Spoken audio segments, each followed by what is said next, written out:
Friends, we have talked about certain rules. There are many more rules which are applicable for marketing. See, basically, let me give you some idea. Whenever you are marketing a product, you have a strategy, and we very commonly say, this is my marketing strategy. The strategy is what?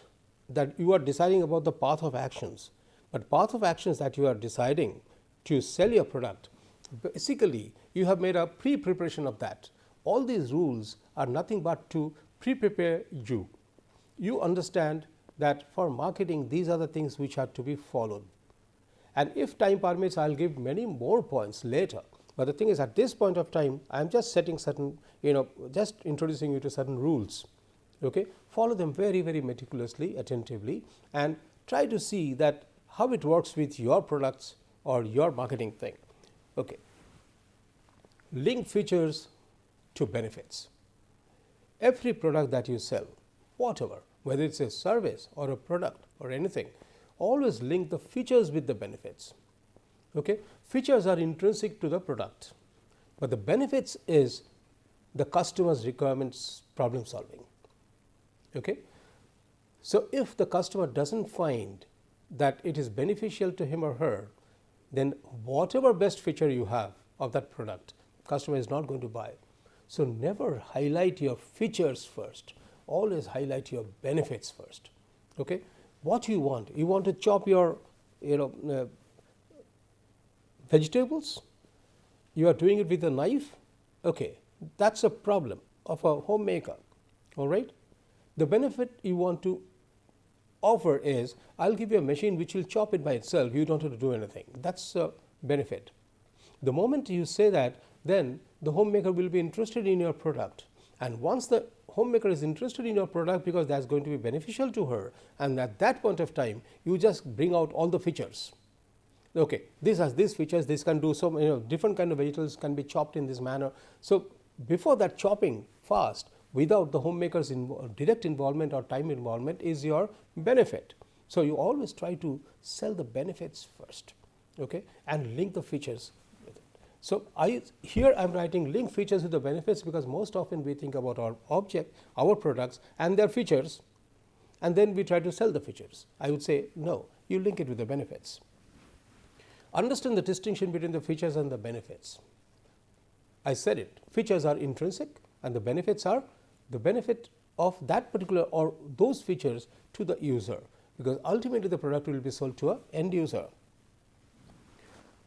So, when you are understanding the features and the benefits, what happens is this particular first point is very much prevalent in your background preparation of your literature, product literatures, or say advertisement materials and all that. You must have seen in the TV, there are certain things, they are selling some kind of products, and they are always talking about the benefits, whether it's a weight loss programs, or whether it is a car washing programs, or whether it is of any kind of household items or kitchen appliances. They are always trying to highlight the product benefits first, and then they will say that to have these benefits I have these features. So, if you understand the benefits and the features and the distinction between them, then it is better. Otherwise, you will be always over emphasizing the features, not the benefits. So, the best way of doing this is put yourself in the shoes of the customer, and then try to see that particular object. Don't be passionate or don't be emotionally connected with your own product. You look at your own product and try to find out what benefits you can get out of it. And if you find that, okay, these are the benefits, list it down. And then when you go to a customer to sell your product, first you highlight the benefits. And then you say, to get these benefits, you have these features. Okay? So, link features to benefits. Highlight the value addition. See, value addition is a very, very vague term in our mind. The value is also a vague entity. The value of the same thing varies from person to person depending on the objectives or the constraints. Okay? So, the thing is, whether it is being value added or not, you may not be able to comprehend every time when you are selling. The idea is this: when you are having a product which can solve the problem of somebody, the problem solving is basically a value addition. If it requires least cost for future operations, that is a value addition. If it is, possessing this gives us, a kind of social reputations is also a value addition. It is because of that a four-wheel car which travels from one point to one origin to a destination, a normal car could have been purchased by everybody, but people are going for costlier cars. The costlier cars because people have some excess money to buy, or even if he doesn't have, then he takes loan for buying a costly car, traveling the same distance from home to office. Which your friend in the same apartment, you have another person who is working in the same office the same time, two persons starting from the same apartment going to the same office, the same time, same distance one has to travel. One buys a costlier car, another buys a less costlier car. The person who is buying a costlier car, he thinks that his car is costly, so it added his more value in the social reputations. Okay. So, the thing is, value addition is very I would say a very difficult to really perceive, but always everybody thinks about the value addition, even if it is not very easily comprehensible, but still think about value addition. So, when you are having a product which can help in value addition, then highlight that value addition. Okay. Then comes the benefits. So, when you are selling, sell the benefits. Features will be following it. So, when I am saying first, I am saying the link features to benefits, but here I am saying now you sell the benefits, not the features. You say that you can do so many such vegetable cutting types, with the same machine. That means you are now selling all the benefits, and selling benefits. Suppose you say that I have a machine which can chop different kind of vegetables, say 10 types of vegetables with this kind of different gadgets. Okay. The first thing that will play in the mind of the customer is 10 types of vegetables can be chopped off without much of a labor, number one. And the next is the value addition is going to save my time and the labor. Value addition sold. And then 10 types of gadgets are required to satisfy or do this kind of activity so that the benefits can be derived, features. So, whenever you are selling, you sell the benefits, not the features. Features will be followed. Then comes sell after sale service. This is very important. The benefits that you offer is not only in terms of activity of that particular product, the benefits also in terms of after sale service. So, whenever you are selling a product, then immediately you also utter that in case you have a problem for 1 year, no issue, we'll just send our person who will rectify the problems, or if there is any repair has to be done, we'll do it. If any additional items to be added which have got broken, then if it is within the warranty, you don't have to do anything. So, we have a replacement warranty, and if suppose there are certain items which are not within the warranty which is pre-declared, in such cases the client will be requested to buy, pay for that additional cost of the replacement of items. Okay. The point is you should always sell the after sale service, and that is one of the benefits. Okay. Then comes be prepared for so what. This is a very interesting thing. So what test is a test every salesperson goes through. Whenever salesperson very energetically and I'll say with excitedly trying to highlight all benefits and features and all that, at that point, after about half an hour of time spent by the salesperson, then the customer says, so what, I don't require it. It's a test, I'll tell you. It's a test. So what test is a very common test that you don't realize that you are going through every day when you are selling. So what test is basically trying to see how much you are very clear about the products that you have, and your response over here should never be added with any kind of arrogance. So what response to so what should be always so amicable, so courteous, not even ridiculing. I'll tell you, I have seen salesperson, if suppose such so what has been uttered by the buyer, then the salesperson says you don't have any idea about the product. That means he insulted the customer, trying to prove to the customer that you are not at all aware about this particular product. That's why you are asking so what. This is a dangerous thing. Never put down your customer, even if he or she is very ignorant. Never do it. So, be prepared for so what test. Every time, always remember that if you have approached a customer for selling your product, the customer also will play a game. The customer's game is to first stop you at wherever you are, not come forward, unless the customer has gone to your shop. Again, if suppose the customer has gone to your shop and now you are talking about your products and you are trying to highlight all your points, there also customer is likely to ask a question, so what? So this you have to be very careful. As a product salesperson, I would always advise you, don't be obsessed by your company status. Company status means nothing, I'll tell you. We say yes, brands sell, we do say that, but end of the day, when it touches the purse of a customer always thinks about the benefit of that particular product. If suppose a highly branded company gives a very poor product, test it, it will never be sold. Maybe first time people will buy based on the brand, but the next time immediately they will just discard this particular brand or reject this particular brand. So when the brand does not make much of a difference, but the benefit makes it, in such cases I will always advise you, don't be obsessed by your status. I have seen such cases. A person came for the research, marketing research objective and came to my client, and I was sitting in front, and then the person, when he entered, he says that good morning, I'm coming from that particular company. He said a very high sounding, a very branded company.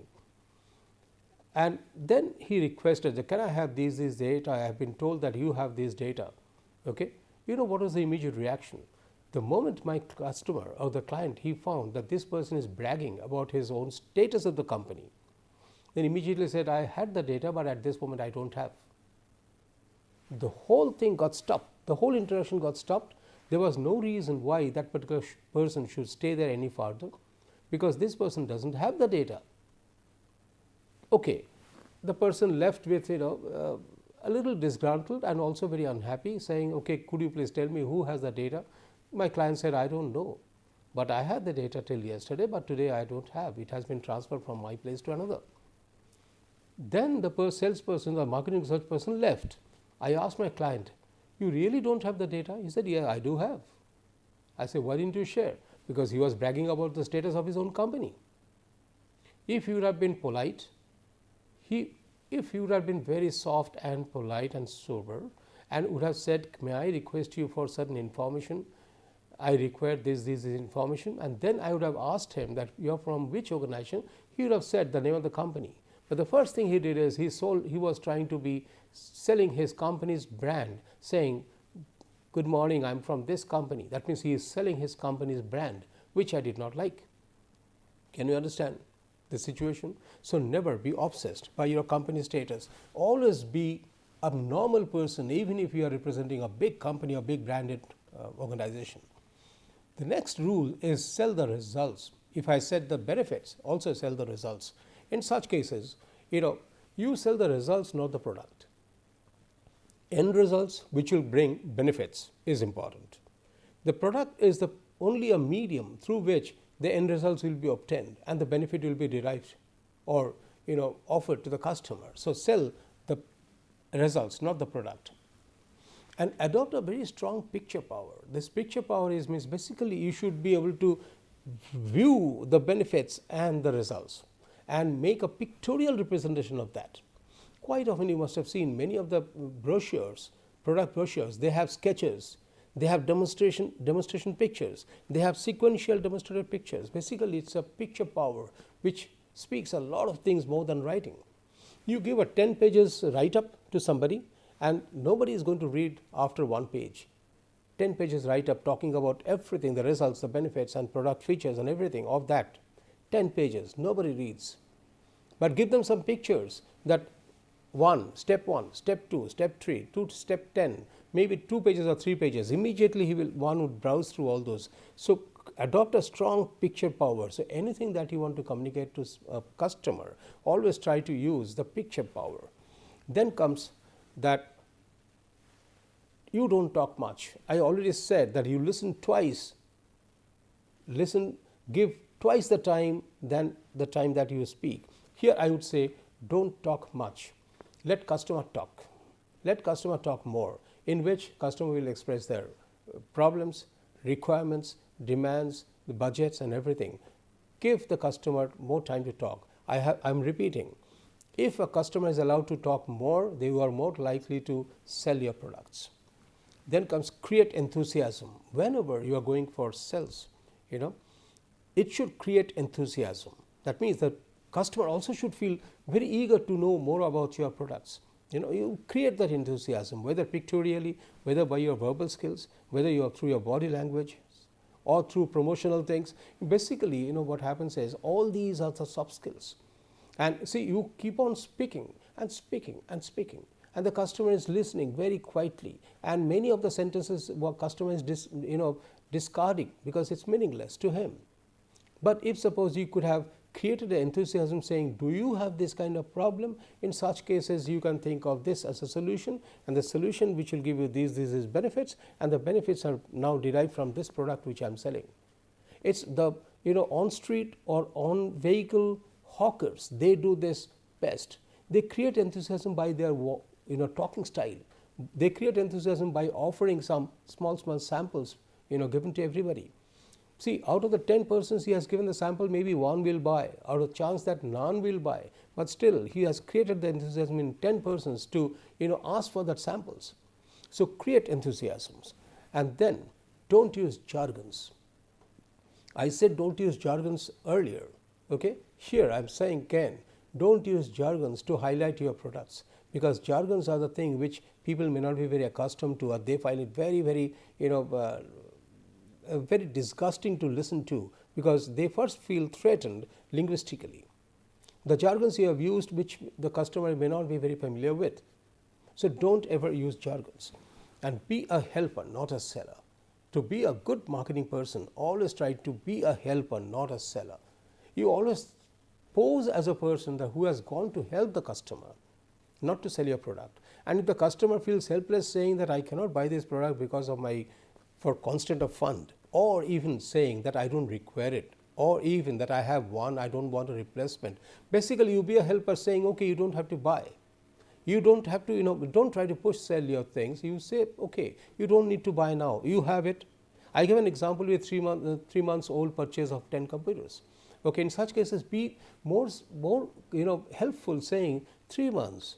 Wait for 3 years to buy the next set. You don't have to buy now. If anybody comes and sells you, don't buy it, because these machines will run for next 3 years. That means you are now helping, not selling. But you always take stock of the situations 2 years after. Though you have said that 3 years you don't need to buy, but 2 years after you go and take stock, and then you find out whether they do really need replacement, and if it is, then you are the person who is going to sell. The next rule is don't rely on logic. Okay? Here the situation is that emotion overrides logic while buying. This is a very interesting phenomenon. People think that we buy it logically. No. We analyze it logically, but we buy it impulsively. We buy it emotionally. If impulse buying or emotional buying was not true, then all those shopping malls wouldn't have thrived. Do you think that somebody plans that today I am going to buy 2 of my trousers and then going to a shopping mall? No. Do you think that somebody thinks that, okay, I'll buy a wristwatch today? Every time people are logically thinking about what product to buy and then makes a checklist and then goes for shopping and to the shopping mall. No. People go to the shopping mall to spend their time. They go for comfort. If it is a very hot arid zone, then they go to the shopping mall for cooler atmosphere. Nobody stops. Allow them to come. Because if they are comfortable intrinsically, then the logic will vanish away, and then they will buy. If suppose they see 5 products, then definitely they will buy at least one of that emotionally. So impulse buying and emotional buying always overrides the logical buying. Okay? So people buy people, because when I say that you sell yourself and sell to people, that means people are buying people. The good salesperson, good customer dealing, a very helpful customer dealing, all these makes a person buy. Okay, even if there is no dire necessity of buying such particular items. In shopping malls, in the garment section, if you go, especially the ladies garment section, if you go, you will find that the ladies are holding so many garments in their hands to try for trial rooms, and then finally buying maybe one. Okay, say holding about 5 and buying one. Do you think that the lady has come here to buy that one even? No. Lady came here to spend some time, spend some quality time, and then looked at all this possible, if there is any sales given, if there is any discount given, and then if suppose there is something which is of her choice, and then she picks up 5 out of them and then tries 5 and buys 1. So, emotion has bought. Okay. So, people buy people. At that time the salesperson helps without being pushy. If the salesperson helps giving more options to the lady, in such cases there is more chance that one product will be purchased. Okay. Doing business with who is liked, this is a very fundamentally true. We always try to do business with somebody whom we like, and we always hate to do business with somebody whom we don't like. Sometimes we may do business with somebody whom we don't like, but the thing is that's a compulsion, and that compulsion people try to be away from that as far as practical. So, if doing business with the person who is liked is true, then in that case if you are a salesperson, then in that case you will be the person whom is liked by others. Okay. Then comes find a need, prove a need, and sell a solution. Through your verbal communication, you try to find out the needs. I said that you had a courtesy visit first time to just introduce yourself. I said the next time you went there and you wanted to find out the need, and the next time you went there, third time, to sell your product, the same thing. You first find a need, and if you find a need, then it's fine. And if you have, suppose you are not, you find that the person is not very much aware of the need, then you prove a need. You show about the features and the benefits and the results of some products which you have, and you prove the need to the customer, and then you sell the solution to the customer. If you have found the need, or if you have proven the need, then you convert the need to want. See, there is a big difference between need and want. Need is I do need it, but want is I really need it, dire necessity of it, and which leads to the possession of that. Need is a basic fundamentals, everybody needs everything, but the want is supported with the capacity to buy.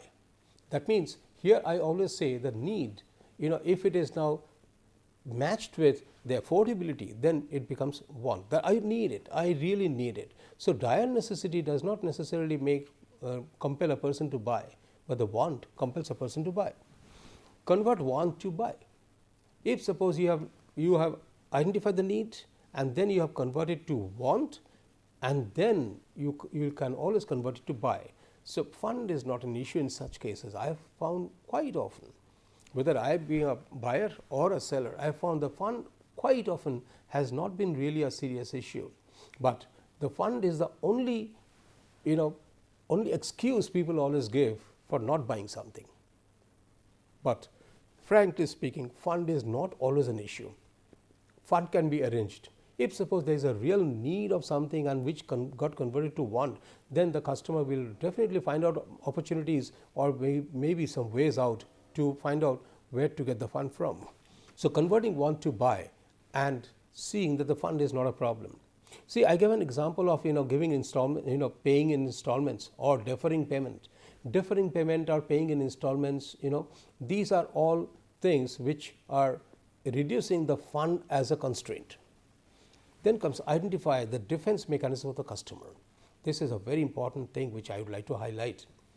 See, every customer thinks that somebody is pushing a sell. Every customer, everywhere. You go to a vegetable market, you will find many vegetable sellers will keep on calling you. Basically what they are doing is they are attracting you to their shop so that you can see what products they have on sale. But at the same time, you always become skeptic that if I go there and if I try to see, and then the seller is going to talk to me and then finally motivate me and convert my need to want and ultimately find out whether I have the budget, and then he will push sell me. So, everybody is skeptic. In fact, all buyers are skeptical about the sellers. It is eternally true. And when you buy something of dire necessity, in such cases you don't even think about selling.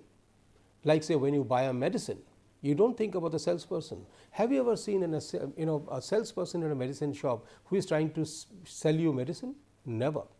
Salesperson knows that this person has come with the dire necessity of that particular medicine and I have it and I sell it.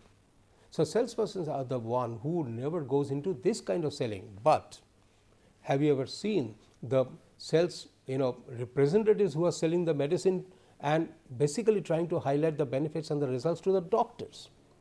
No individual salesperson has ever approached any buyer of medicine, never. But the salesperson do it in a different level. They never sell you they sell you the medicine at the shop, but they never sell you the results, because the results or the benefits will be sold by the doctors to you. So what they do is, I have seen all the salespersons, they are waiting at the lobby of the doctors, trying to find out some time through appointment, and then highlighting the benefits and the results or the side benefits of this particular product. So they are doing the selling of the medicines at the different level. So never, emotionally you never had purchased any medicine, I am sure. You have only purchased medicine if the doctor has prescribed it, and there it's a dire necessity. At that time, no selling is required. Okay. If there are multiple such kind of options or alternative medicines, then the doctors now start thinking that which medicine is better, okay? Which medicine is going to have least side effects, which medicines are going to be quick in action, which medicine is going to work best for the patient right now. So he is thinking about all the positives and all the negatives of that particular medicine. Salesperson is going to give all the inputs there itself, okay? So send the end results. So you never rely on logic. No purchase is done really on logical basis. Normal products are being sold on the emotional basis, but the thing is, when you analyze it, we do definitely apply our logic, but only logic will never sell a product. The next rule is use your product knowledge. This is a very key to a marketing professional. If you are a marketing professional and you have gone to your customer, then you must have adequate product knowledge. I have found weakness in this amongst many of the marketing persons. They think that their personality, their skill, their marketing skills, their other soft skills are going to be the winner, and then land up at the doorstep of the customer. And then the customer, if the customer is very knowledgeable about the products or its his or her own needs, then customer will ask a number of questions, and the salesperson is going to cut a very sorry figure. What happens is that he is not very knowledgeable about the whole product. I have found it myself. I have already given some example before. If suppose there is a marketing man and a technical man come to me, in such cases I will first have some courtesy discussion with the marketing man, then stop him, and then have a longer discussion with the technical man, because I am knowing more about the product's benefits and the results from the technical person. This person doesn't know. This person can only think about when to take the order, when to deliver the order, and how to take the what are the processes that he has to do, and all these things. So here I would say, as a marketing person, have adequate product knowledge. Product knowledge not necessarily ensures a best selling. That let me be also very clear about it. It does not mean that if you have a very strong product knowledge, you are going to sell. If it was true, then the technical knowledge person would have sold all the products. So when I am saying a marketing person goes and he should have product knowledge, at the same time the technical person who goes also should have some bit of marketing skills, because only technical knowledge will not sell the product, because selling the product will be a gameplay with the psyche of the buyer. So all the soft skills. I have found quite often the technical person who has come with a marketing person, technical person is very rigid, not only rigid, very methodical. Of course, methodical about the product and its technical aspects. But the thing is, he is least bothered about my price. He is least bothered about my convenience of buying it. He is least bothered about my replacement. But the marketing person is going to work on that. So I always found that if suppose a product has to be sold, a marketing person and a technical person having a good rehearsal between themselves, because I have found negatives in that also, having a good rehearsals between themselves before reaching the customer's point, it can still yield a good results. Okay, both should behave almost similar in nature. Only thing is, one is strong in marketing skills, another is strong in technical skills. Have belief in your products. This is very important. I have found this is very true. I have found one of the salesperson came to me, and when I talked about his product, I said, these products have these weaknesses. He says, sir, yeah, I know that the products have these kind of weaknesses. What can I do, sir? Actually, we have talked to the manufacturing production teams, we said you improve it, but unfortunately this is the product which you are getting, and I have to sell. So basically he is not having confidence on his own products itself. So he does not believe the real utility of his own products. How do you think that he is going to sell you the products? The thing is, have belief in your products, and for which, if necessary, you have more knowledge and you discuss with your production teams and you try to improve your product so that when you are going to the customer, you are having a more confidence on your own products. So, if you are selling a product, it is always said that if you are selling something, then you must believe your own product, even if it has weaknesses. But I always consider that this is not a fair way of saying it or thinking it. The best is that, okay, if you find that your product has some weaknesses, then give sufficient feedback. You know, the weaknesses are found from where? Weaknesses are reported back from the customer. So, customer is going to tell you what is the problem he or she is facing, and then you take back that particular feedback. So, customer redressal cell, customer grievance cell, customer feedback cell, they are very, very vital working at the background, who will take all the problems which are being faced by the customer to the production team, and the production is going to go for quality improvements of those particular products. But the actual, the bang which is being received by the person is the salesperson, because he is meeting the client. Client will fire, client will use bad words to him, client will misbehave with the person. So, salesperson is going to face all these things. So, my point is that you first have a good belief on your own products, but never sell a product which you don't believe as good.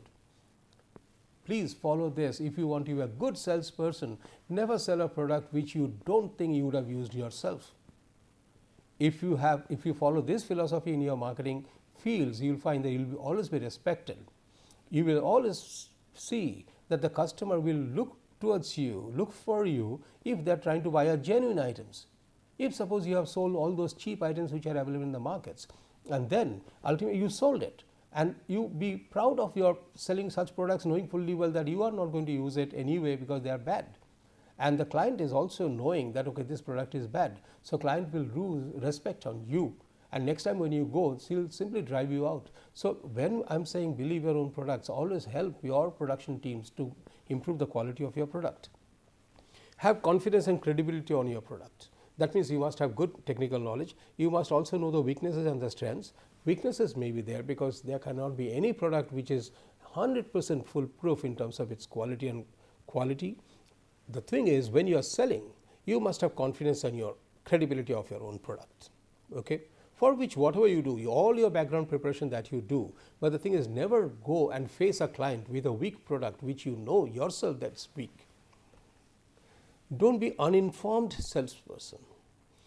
Uninformed salespersons are who are not knowledgeable about other items or other competitors or other products, similar products. Be informed. So, I always think that for a good marketing strategy, you must do a good amount of research about the products, about the competing products, about the competing prices of the other manufacturers, about the sales figures of other manufacturers, about the sales scenarios of the market, about the market itself, about the customer. Don't be uninformed, and don't land up and go and ask, do you require a book? I want to sell a book. Do you require a book? No. You go to a person whom you know that he requires a book, and then you try to sell a book. So, never be uninformed. Don't be in love with your product. This is one, as I said, don't be passionate about your own status of the company, or don't be obsessed with the status of a company. Here I would say, don't be in love with your product. You consider product as one useful item which will be solving problems of the customer. Don't be in love with it. And never also say, look how good it looks like. You say how functional it is, but you never say how good it looks like. What a wonderful color. And I think, if suppose, see, I found one salesperson saying, whenever I was trying to buy a sari for my mother, and the salesperson spreaded 5 saris and said, I am sure that your mother will like this one, because if I would have selected for my mother, I would have selected this. Basically, what he did is, he became in love with the product, but he doesn't know my mother. He doesn't know her choices and tests, and he is trying to push sell this because he thinks that this will win me or win my heart, because he is trying to help me. Actually, he spoiled it. And my immediate reaction was, do you know my mother? Do you know her taste? If you don't know her taste, in such cases, how do you say that this will be liked by my mother? In such cases, I don't think that I should buy anything from here. I just left the shop, went to the next shop and got a good one. The point is, never be obsessed or never be in love with your own products. Always consider, be very, very neutral and sell your products. It will help. Remember, people don't buy products, people buy end results. So that is what I'm concluding here in this rule 8. If you have a sufficient amount of product knowledge, mind it, it's a results or knowledge about the results of that particular product which should be very clear in your mind, and there should be no confusion. If suppose somebody says, okay, this machine does these things, does it do this activity? You don't say, okay, I'll come back tomorrow and tell you whether it can do. No, because the results you must know. Every bit of results that is offered by that particular machine must be known by you. Is that clear? I think these will help you. All these rules, if you follow, don't follow like a rule book, but these are essentially structured. So I'll talk about the other rules in my next lectures. Thank you.